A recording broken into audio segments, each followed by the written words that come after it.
Welcome to Recross the Paths. My name is Cade, and I'm here today with Chris.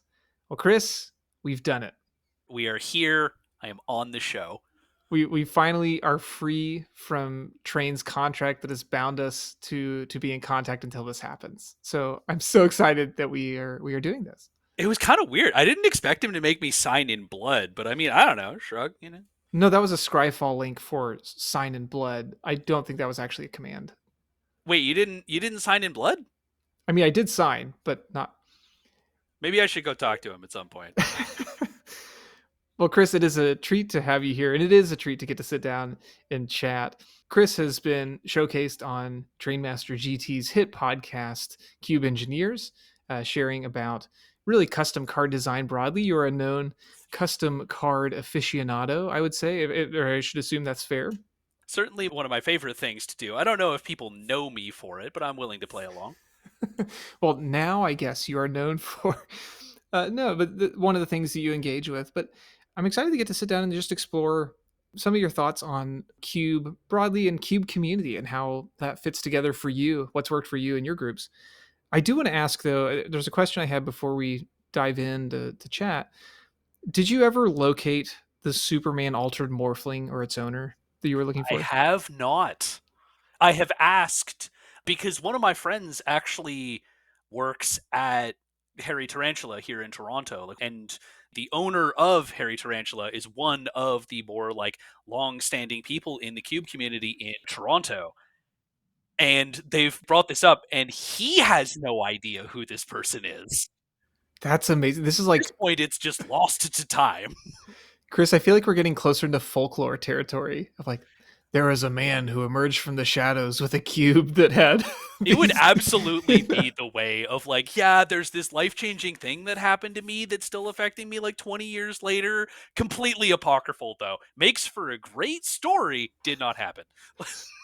For those completely lost, Chris has shared a delightful story on another podcast that you should go listen to about the cube that helped get you into the game, really. And this was the defining feature of that cube. So if you happen to have a cube with a morphling that is altered with the Superman logo, we'd love to talk to you.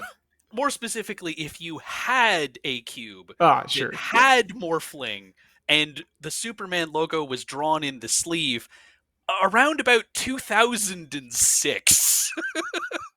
Presumably that Morphling's no longer in their cube.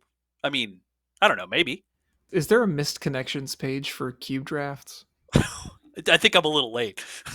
Missed you 19 years ago. I drafted green black and it changed my life forever. That's really good. Well, Chris, as we jump in here, I want to ask for you as a creative person, why cube? Magic is what fills my head when it's empty. Whenever my thoughts drift, I find myself thinking about oh, wouldn't that be a cool idea? And it gets in your brain and it doesn't ever really want to leave. Cube, I think, is sort of the best way to engage with magic in my own biased perspective. If for some reason, I don't know, Tournament Modern was just so much better for all of the reasons that Cube is amazing, then I think that's probably what I would have fallen into. But it really is the system of Magic that I've fallen in love with. Do you think that sense of like kind of thinking actively about cube on a regular basis is that something that's cultivated, or do you think that's something you were more infected by in a way? So my personal experience, I think it's infected by. Many of my friends, many of my non-magic friends will give knowing jabs at me that whenever I learn something about the world, I tend to express it through metaphors of magic. Hmm. Someone will be going through some heavy time and they'll be telling me about this awful thing that happened about their life, and I'll give them some what is technically sound advice by talking about mulligans. Hmm. It's never come across as cruel or distasteful, I promise, but it might one day if I'm talking to the wrong person. So it's interesting to think of like magic as a lens through which you can view all sorts of connections with other people, right? I think there's plenty of people on Earth who view a lot of things through the lens of like game design. Magic happens to be the form of game design that I understand the best. So somebody who's designed cubes, we've talked a little bit about the Dandy Cube beforehand is one that you've put together. Do you find that you're just constantly designing different projects, or do you like to focus in on one at a time? Oh, I will be in the retirement home before I start a second project. All of my ideas go into the Dandy Cube to the point where it's kind of frustrating. Mm. There have been many years in my life where I would have benefited from like a second thing that I could do. And no, it all goes in there, which is less of a problem than you'd think from like a design perspective. I can imagine a bunch of people thinking to themselves, like, how do you even fit all of the ideas that you would want to toy around with in your cube? And it's simple. I hate like 60% of my cube. Anyone who sits down in front of their spreadsheet and just goes, man, I can't find room for all these cool cards I want to play. In a way, I envy you because I sit down and I open out my spreadsheet and I'm just like, this isn't great. This isn't great. I got to find another white two drop to put in. I don't like this one. And that's when the Scryfall searches start. So that's really interesting that that's almost exactly counter to what most people talk about with cube design, where you're advised to follow the fun and go do the things that you enjoy, put the cards in that make you most happy. Yep. It sounds like it sounds like your goals are different. I've been shaving parts off of this orb that is my cube for a long, long time, and it is almost perfectly spherical, and yet I never stand by and go, "Yep, I'm done." I'm almost afraid of that. Yeah, I mean, I don't know how many cubes actually get finished, quote unquote, that aren't more period pieces in a way. Well, at least one by a more disciplined designer than I. There's a fellow on Riptide Lab who no longer posts there, Grillo Parente, I believe, who had the cube that's sort of the model for a lot of our low power kind of spaces with like, you know, bounce lands and scry lands and this sort of like heavily curtailed card advantage. Something you could trace a lot of lineage through. But yeah, at some point in just like 2016, he just sort of sat down and was made a post and was like, "Yeah, I'm done. Actually, I think this is in a good place." And I just responded to him, going like, "I could never." Yeah, yeah.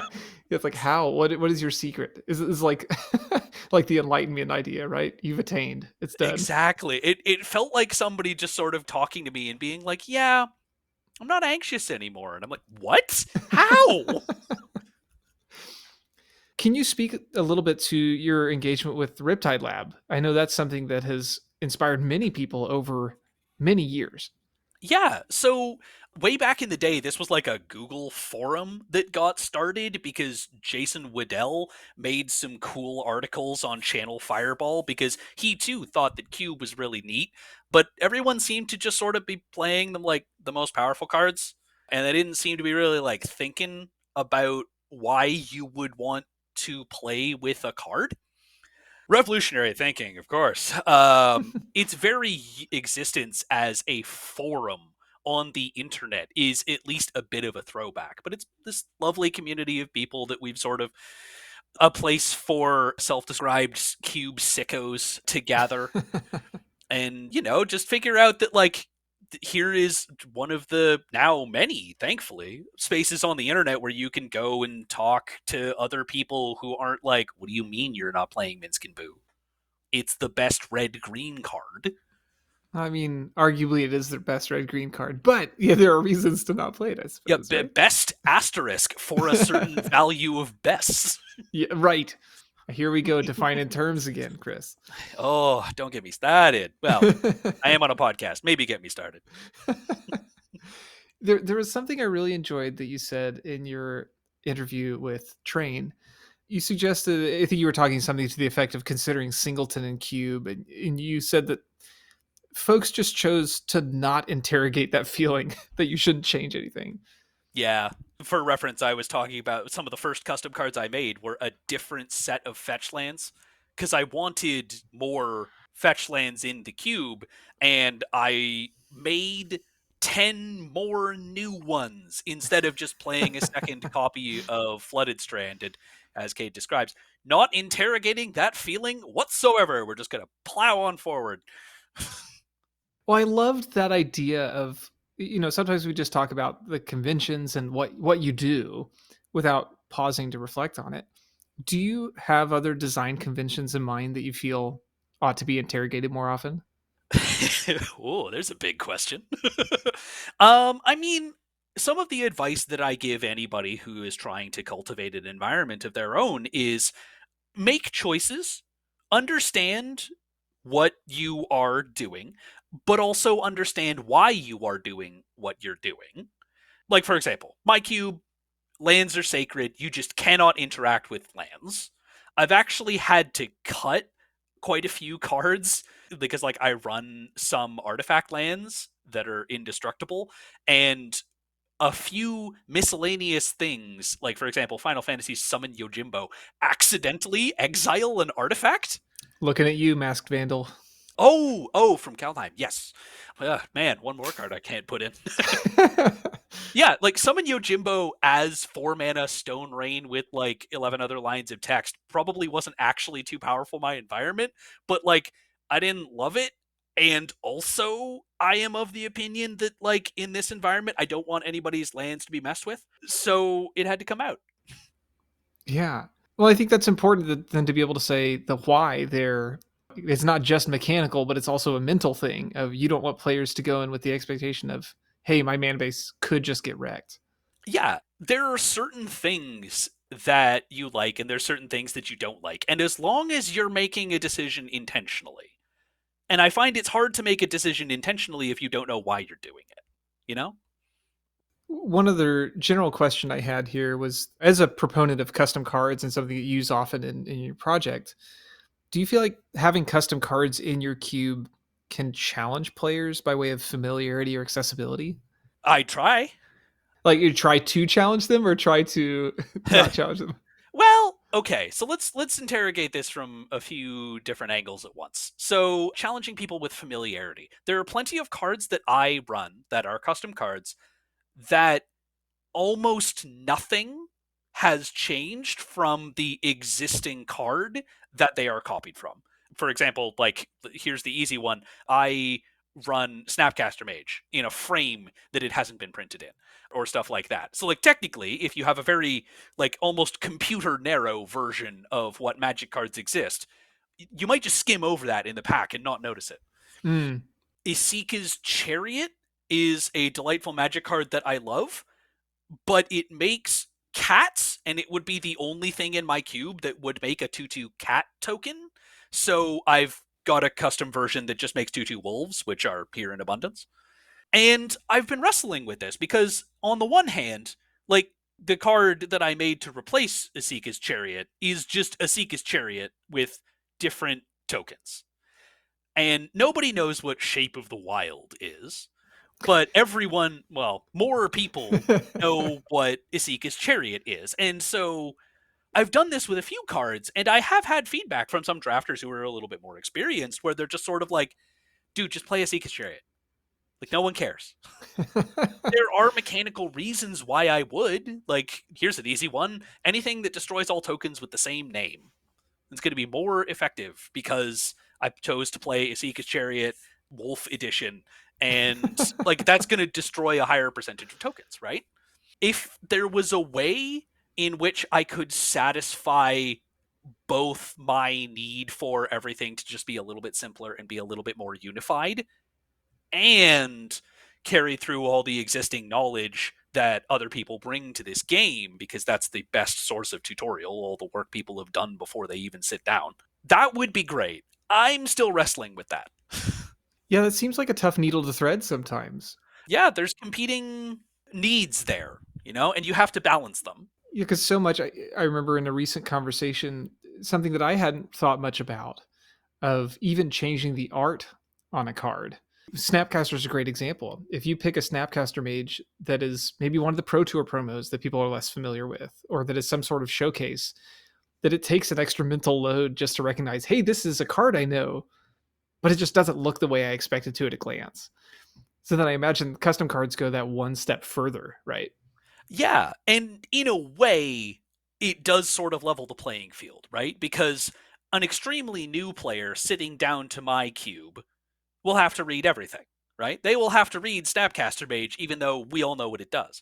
But both people are going to have to read Shape of the Wild, even if one of them Mm, realizes 3/4 of the way through because they have ADHD. That, oh, I know what he's talking about. yeah. It's really interesting. And I think, as you described, knowing why you would want to engage with that. If your hope is, I want to play with this card, but have it fit a different part of my design goals, Mhm. that can be a reasonable solution. In terms of complexity, yeah, that's 3/4 of the edits I make. Like, how I pitch custom cards to people. If I'm sitting down with a fellow designer who's like, "Oh, I don't know if I want to make custom cards for my cube. Like, I think I have some ideas, but I don't know. Why should I, Chris?" I'd be like, "Well, here's the thought. Would you say that magic cards have too many words on them these days?" And I don't think I've heard a no. Insert grainy, like infomercial, like the black and white portion. Like, has this ever happened to you? You start reading a magic card and you have a beard by the time you stop. I imagine that's a comfortable sell for a lot of people. It's like Yeah, I've attempted to streamline this in my own way. it's amazing how much more you get access to and how much you probably will get access to as magic keeps going as it does, that you just chop off like half the text on a card and it's still awesome, probably awesome in a way that you didn't notice before because it was buried under the fact that there's a vehicle on the back. Yeah, the one that I think of most frequently with that recently, maybe it's not so recent now, but there was a printing of Malira that was white green. It was a 2 mana 3/3. There is some additive distraction on that card for Yeah. sure. That is the sort of thing that if you just look at the stats of the card, it's a really efficient card and it has maybe one relevant ability for most environments. Well, that's the thing, is it has a relevant ability. It has one line of text that you're like, yeah, actually, I would like that over Watch Wolf in a Yeah. cool way. Parker's just salivating as he listens, I'm sure. But like, unfortunately, you're about 40% of the way through that card's text, and it Yeah. keeps going. Do you think it kind of gets into the chipped teacup fallacy? I'm not familiar with the chip teacup fallacy. Or I think I said fallacy. That's probably wrong. The chipped teacup problem. There's this idea that if you have a set of teacups, if you have 10 of them that are supposed to be in the set, and the extra one is chipped, that even though you have everything you need and you're given an extra thing that is damaged, you are less inclined to get that thing. It's Oh, like I have because never there's felt the so seen in my life. yeah. That's getting buried in my brain. What I will do is that I'm going to find the proper way to describe that and I'll link that for those that are interested. But just that idea that there's one flaw with this and the rest is totally fine, or one perceived flaw. And so then the rest of the thing becomes less appealing. I have cut cards from my cube that fit almost perfectly mechanically because I don't like any of the existing prints of art. Although I am far more likely to go and spend 9 hours scouring the internet for replacement art. In general, ever a victim of my own need for what I share with the world to be of use to people, I've pondered long and hard and found a second thing I can talk about on the Length of a Magic podcast. I mean, I'm always happy to talk custom design. I've done that for years and it's been a fun outlet. But where else shall we go? Basically, my thought was when you asked me to come on the show, I felt for whatever reason that like custom card design or my cube or whatever was not necessarily what I should be talking about. What instead I have found is that there's so much digital ink spilled about being the primary person in a cube group, what to put in your cube, how to organize an event, how to get people interested, how to establish a cube group. Although, that little bit a little less. Thank you, Lucky Paper Radio, for pioneering that. If you're not that person, this can be interesting from an academic perspective, like perhaps that you might be like, the center of a cube group. But I think there's a lot of other things that are really, really valuable in a local scene that do not get talked about all that much. And I have some examples from my friend group. I love it, and I appreciate that as you are suggesting this as something to explore together. I love that you titled it the Cube Support Network. I think that's a really delightful term. Yeah, I have three stories about one of each of my friends that have helped me in different ways. So I think I'm going to start with this is about my friend Jonathan. This is talking about the space. Jonathan and I met in like grade 7, the year I learned to play Magic. And though he spent many years abroad at university, we've remained friends since that day. He doesn't play Magic anymore, but while he was coming back from university, he was looking for sort of like a social place to hang out with his friends and just like do an activity because you can't just sit 8 nerds down at a table and expect them to talk. For some reason, there needs to be a game, A catalyst for conversation. Yeah. right? Just don't have it be Cards Against Humanity. It's fine. Shots fired. Apples to apples. You're I'll keep next. firing him, man. Like, so like basically what it is Jonathan and his family have this absolutely lovely house that they really like to keep full. They love having people over. They love cooking. They love entertaining. They love just like this being a central community space.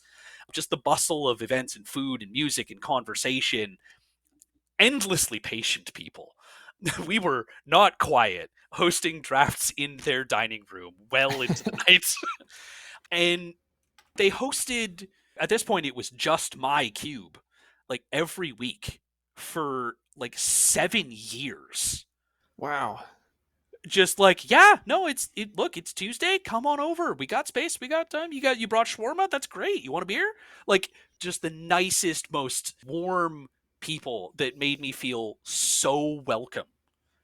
And to tie it back, like space is one of the hardest things when it comes to just like organizing something like this and getting it off the ground and getting it consistently happening week on week on week.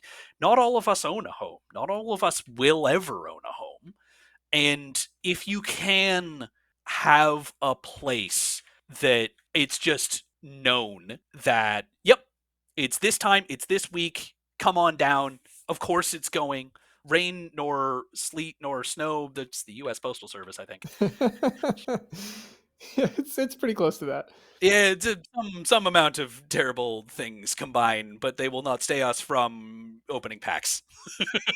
So the consistency of rain, sleet, snow, or hail, that there will be a draft. That there's going to be a gathering at least. It sounds like. Mhm. And moreover, that the only thing you need to know is the time and the place. Like on my local Discord, we have a pinned message and it just says, same bat time, same bat channel. It's here, it's at this time every week. That has been so helpful. And not just because occasionally people will be like, hey, when does draft start? And I just check the pins, mate. No, I think that's helpful, right? I mean, Hmm. I work at a store, and that's one of those we joke like nobody reads. You can have a sign directly in front of somebody, but being able to point to something like that, and hopefully in a non-condescending way, but to be able to say, "Hey, this information's available." I think you will find a lot of support of the thesis nobody reads among Magic players. Didn't read the article, didn't listen to the podcast. I'm here for the I don't know the content rules discussion. text. I definitely don't know the SRD. Like, But no, that's good. I think with that too, you mentioned that your friend Jonathan was particularly patient. so Jonathan was very patient. His parents were so patient because Jonathan was at least drafting with us down there and had a bedtime similar to ours. Do you think there's an art to cultivating that kind of patience for others if you're hosting them? If there is, I don't know it. Um, there's a reason all of these get hosted at other people's houses, and it's only partially because of where I live. Yeah, it's definitely a skill that you can cultivate. I think it comes more naturally to some people than others because I've talked with the man recently and he told me that he's just sort of like, it's going to be interesting because he's just like moving into a living situation where he no longer has like a direct roommate. And he's like, I get antsy if I haven't like talk to people in a while. And I'm like, oh, okay. Like, what do you mean by that? He's like, I get up in the morning and I'm feeling the itch to just message somebody. I'm like, wow, I can't relate to that. I hide. Well, Chris, it takes all kinds. It does. It does. That's actually my next point. You've accidentally set me up perfectly. That is actually accidental. I don't have notes on what, what Chris is going to say here. Yeah, I have not shared this script with Cade. So the second person that I'd like to talk about is a friend of mine named Freya. And this is emphasizing the point of you don't have to do this alone. As mentioned above, I'm generally a pretty antisocial person. I would be a lot worse off mentally if I just actually stayed home every time I felt like staying home. But same as the point above, it's really important that like a cube happens consistently each time. And I pick out weekly because I think that's a really good cadence. Bi-weekly might be what works for some people, but I've always found that it's like, oh, we skipped a week, and then like, now the next one's like a month away. Do we want to bump it up? And then the schedule gets weird like that. People can't remember if it's an on week or an off week. Yeah, as soon as you get the calendar out, it loses the Right? flow. It gets a little harder. I do have a the way we picked Mondays, I actually got the giant spreadsheet of all of my friends' social obligations. And just sort of decide it's entitled Herding Cats, and I think it's still on my computer somewhere. Did you switch it to herding wolf tokens after you changed to Eska's chariot? Oh, I should. No, I didn't because I don't think I've opened that that spreadsheet in 2 years. But that sounds really thoughtful though, connecting with what your group would need to try to make that make sense for the most people. Yeah, well, because you never, if you can avoid it, you want to make sure that whatever night you're picking, a lot of people can make it out. So Freya, I've known for like slightly less time. I think I met her in like 2016, and it was interesting because I was running cube drafts out of a now closed local game store slash like cafe type thing called the Mana Pool, RIP.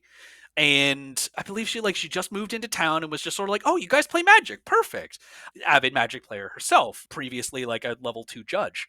And Freya is importantly also a cube owner, and it is so nice having a second thing that can be done with your friends.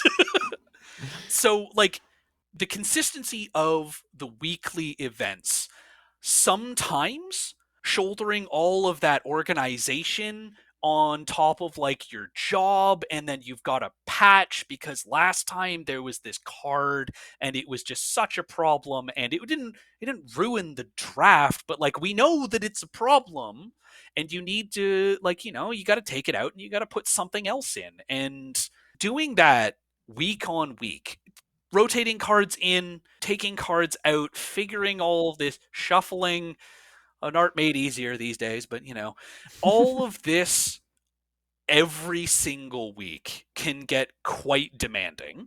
And so if you have the ability to just be like, okay, this week it's Vintage Cube. We can play that. It'll be a grand old time. I can think about this a little while longer. And it was so uplifting to just have like a second evangelist, to just have like somebody else out there messaging people being like, oh, a second social circle of just like some number of nerds being like, yeah, I've got Monday free, there's a draft, where is it?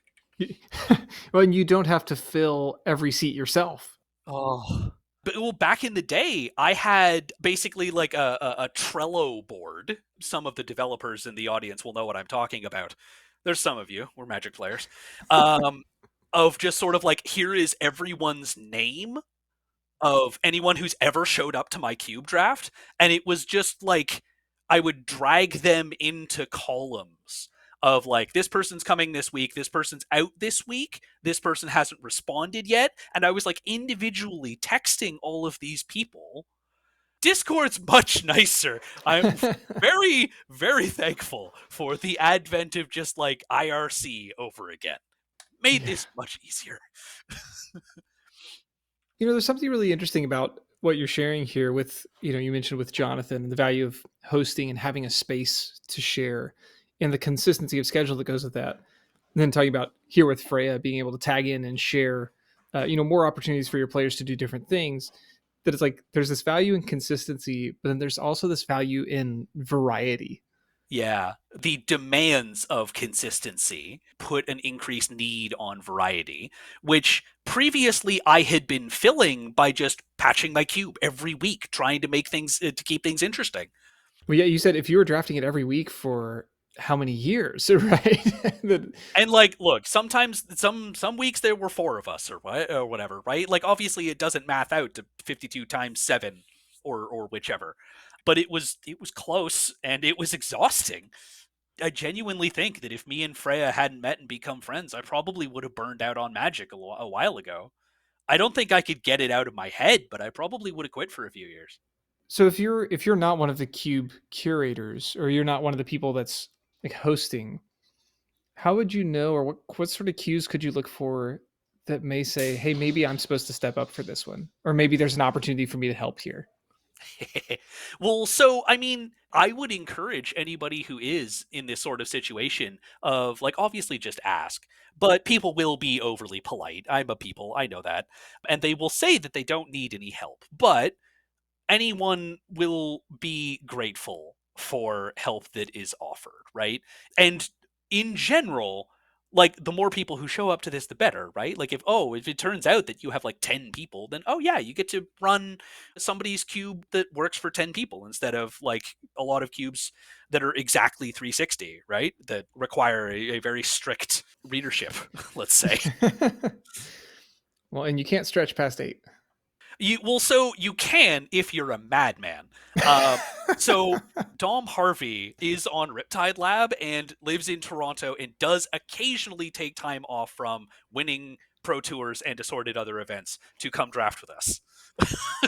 Amazing. He has this thing where he loves thinking about cube and loves talking about cube and does not like having a cube built. He constantly has like 8 or 9 half-baked ideas just there on Cube Cobra in like various states of disarray. And we wanted to run his cube one week, and like none of us had seen him in a while. He's a great guy to talk to, and we had too many people. We had, I think was it 10 or 12, but either way, he basically like needed to punch up his cube another 45 cards in approximately like an hour.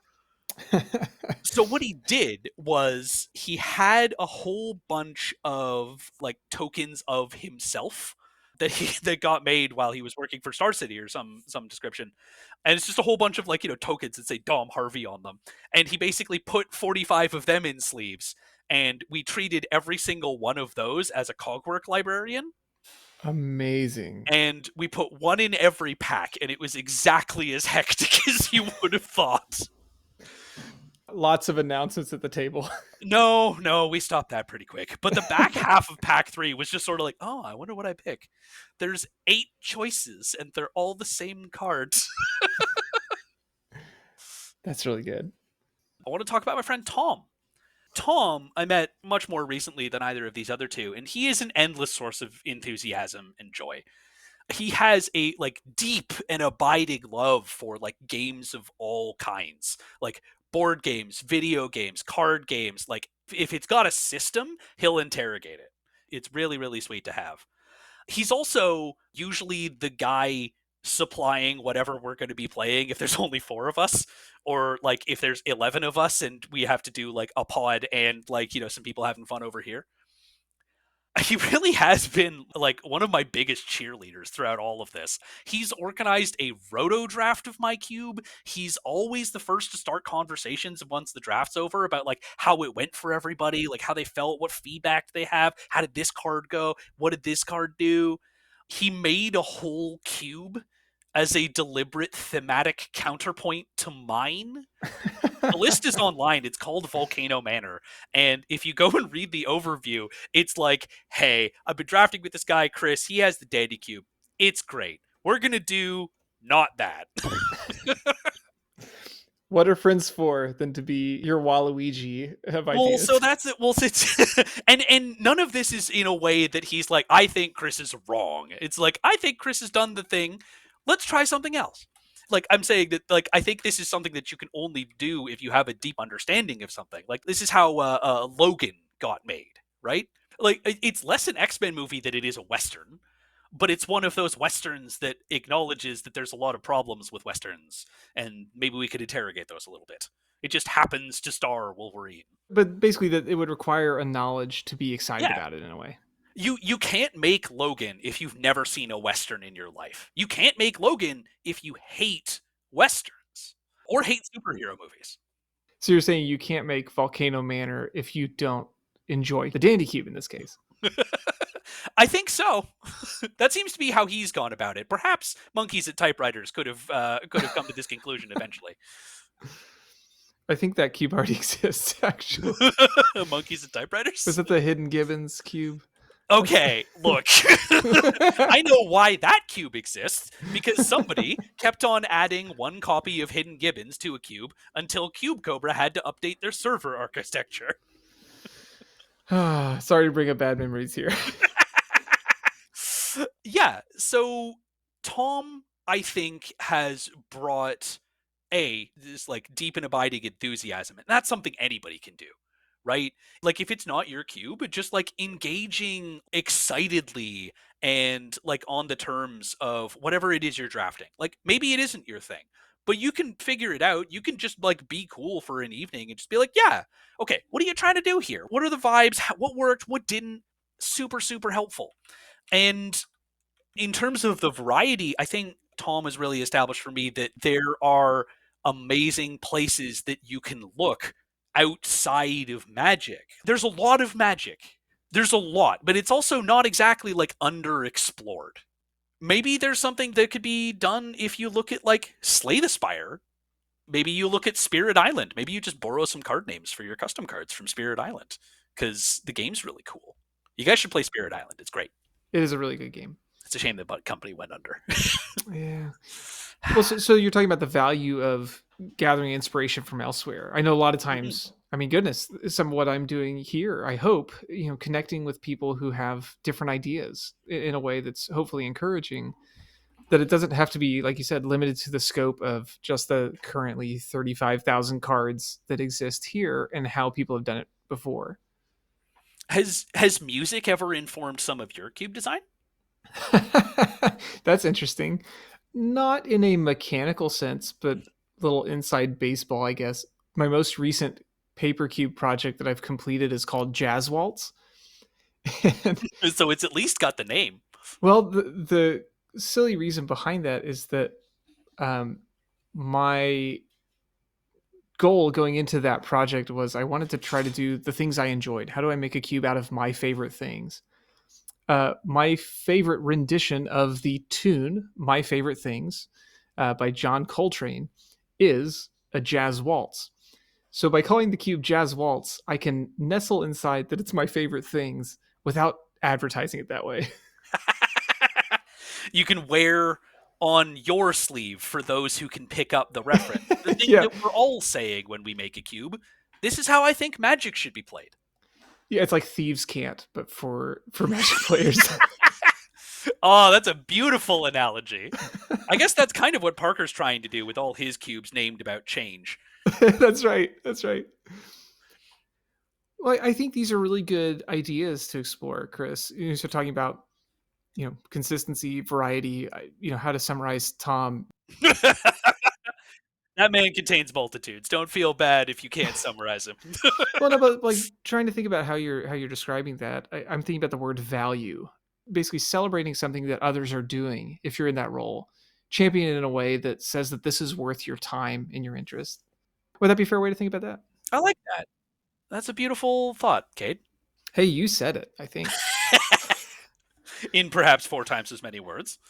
something I'm thinking about with this, because I know we're kind of on the inside circle generally. I know a lot of folks who are listening to this and are thinking this way are people who have designed cubes, who are the ones trying to build spreadsheets and schedules and try to get things together. The sickos, perhaps. Perhaps some may have called them. How would you think, Chris? How would folks know when you should ask others for help on things like this? Oh, so I'm not good at that. So when you find out, let me know. But I mean, that's going to take some reflection about what you can handle and being honest with yourself about the difference between what you can handle and what would be realistic for you to handle. Kind of know your limits, I guess. Yeah, because I have definitely been in a position and also berate many of my friends for just sort of being like, just because you can do this doesn't mean you should. If you do not schedule maintenance for your body will schedule maintenance for you, and it will never be at a good time. That's very true. Well, I think there's something to that of it is difficult to ask others for help, but I think also trying to find the right opportunity to make that available for others to help you. Hmm. I don't want to just feed that idea, but like just thinking about how do you chew on that as somebody who has been in all the different roles there, I guess, who's been the host, who's been the cheerleader. Yeah, I think the best way that I'd go about it is consider what your first reaction is to something and then think about it for just like a half second longer. Like, we all think we're smart people here, I hope. And even if you think you have a really good handle on something, your snap reaction will often be what is in your subconscious, what you've been like conditioned to think. And if you just pause for a moment and just give yourself like a one, two, three, that will let your conscious mind come forward and be like, no, no, no, no, no, no. Actually, help packing up the cube would be great. That's totally fine. You can sort it later, but you don't need to tell people to stop. Even if you are going to take deck photos later or whatever, let people help. See, that's the thing is like, well, okay, that one's a funny one for me specifically because deck photos don't help because I don't know what three-quarters of my customs do. I'm like, oh, the glare on that one's really bad. It's a white. It costs. I don't know how much mana it costs actually. I can see a vague outline of a name, and I don't know what that name did. Oh dear. Now, see, Chris, when I asked about limiting accessibility earlier with custom cards, I didn't realize that meant to you, the designer. I Yeah, thought that to meant. me, the designer, because of my problems with my own vision. Well, Chris, there's been a lot of good ideas here that we've thought through. I think hopefully a lot of things that are encouraging about what you can consider, maybe what you can either offer to others or be willing to receive from others who are offering for you. Got to put in something for the cube sickos. That's well, broadly, what advice would you want to share, or what do you hope people take away from this conversation as they consider their own projects, or perhaps the play groups they're in that they want to help build up? Be open to new ideas. Be excited about the future. Be like accepting of others who would have different experiences and different preferences to yours. It's all pretty good, like, life advice, but it definitely helps when it's more about whether or not you should be running Wasteland than it is about like tax policy. Also important things, but yes, yes, You can build up a tolerance for one with the other. I like that. Well, Chris, as we trend toward wrapping up here, I would love to ask you if you could have any card printed as a promo, what card would you pick, and who would you have do the illustration? So I get to be put into the unique position of considering this question from two angles as yeah, there's plenty of magic cards that would like a second chance at life. But there's also a whole bunch of magic cards that I play with all the time that are lovely and they aren't on Scryfall and I would love to put them in your hands. And there's no copyright bar on those. Exactly. I've said this before at a few places, but like at least among the custom card designers that I talk to, it's a lot like talking to a computer programmer where, if you talk to some creative professionals, they'll be like, I copied your work. They'll be like, no, you shouldn't. Whereas if you talk to like a programmer or a custom card designer, it'll be like, dude, I stole your card. I'm like, it's not my card. I stole it from someone else. Of the two, because obviously I have two answers from these two angles. The custom card I would most like getting printed is one I've made called Overwhelming Guilt. It is one in a white for an instant. Target creature deals damage to itself equal to its power. I've expounded many times on how much I love this thing, but it's a lot of unique things to me. It's a removal spell, an interaction piece in white that isn't an enchantment. Like it's a card that goes to your graveyard. It's an instant, and the specific texture of what this can and can't kill is very, very interesting in a very, very unique way. It kills anything with Death Touch. It kills a lot of finishers because a lot of curve toppers do have square stats like this, but it can't kill a Tarmogoyf or a Wall of Omens under any circumstances. Just not happening. And if you cast this on something with lifelink, you get this weird little swords to plowshares thing going on. It's delightful and it surprises me new every week. For who would illustrate it, I think I would probably go with current art darling Dominic Mayer.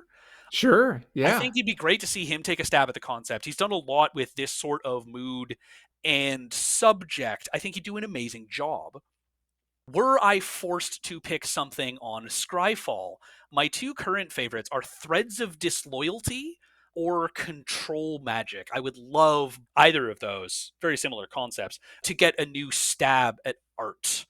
I think I'm going to have to go with someone else extremely mainstream within the art world, but I think Peter Morbacher Sure. would be Yeah. a great choice. I would really love these cards to have like a weird and alien vibe, and I think that's something that he's quite skilled at, even if he's normally doing like drawings of a specific figure, and these spells might entail a slightly different approach. But I'd love to see his what he comes up with. Peter Morbacher, if I'm not mistaken, famous for the Angelarium. Is that correct? Like kind He of the is. esoteric spooky angels. Yeah, esoteric spooky angels. They're if you haven't, please do check out his art. I'm actually my mouse pad that my keyboard and mouse sit on top of is one of his pieces of art. It's yeah, really really great stuff. That's great. I love that. Well, Chris, this has been a treat. I'm so grateful for you taking the time to chat through this with us. And I think a lot of encouraging things and lots to think about. If folks want to hear more about what you're doing in the cube space, maybe poke around the Dandy Cube a little bit, or just shoot the breeze, where would be the best place for us to point them? Well, give me a moment to sing your praises too, Mister. Nope, it's all getting cut. No, it's all getting cut. Yeah, we can't have this. This has been a joy, and I have been smiling ear to ear the entire time. Well, likewise, my friend. Oh, you're sweet. If people want to chat with me, in general, I don't really ever leave my computer. So if you are on Discord, which you probably are, I'm on the Riptide Lab Discord. I am on the MTG Cube Talk Discord, even if I don't pay attention to 99% of it. If you are talking in either content discussion, spoiler discussion, or custom cards, I might see it. But unfortunately, this just means that no matter what, I am not taking a look at your cube thread. I just cannot handle it. That's not a value judgment of your cube thread. that That's just, it's not. Yeah, that's it's not a value judgment of your cube thread. The MTG Cube Talk server is just so large. It's more than my brain can contain. Well, Chris, thank you again for your time, for your kind words, certainly. But this has been really fun. And we joked that we were strong armed into this connection, but it is not true for legal reasons. But no, I'm grateful to you for taking the time to share. And I'm looking forward to more opportunities as they come up. Absolutely. I am honored to be included amongst those who have been on Recross the Paths. You know, it's a storied and illustrious catalog. Our good friend DSB referred to it as a conga line of talent, and I've not been Oh, I able to love escape that since that. then. Oh.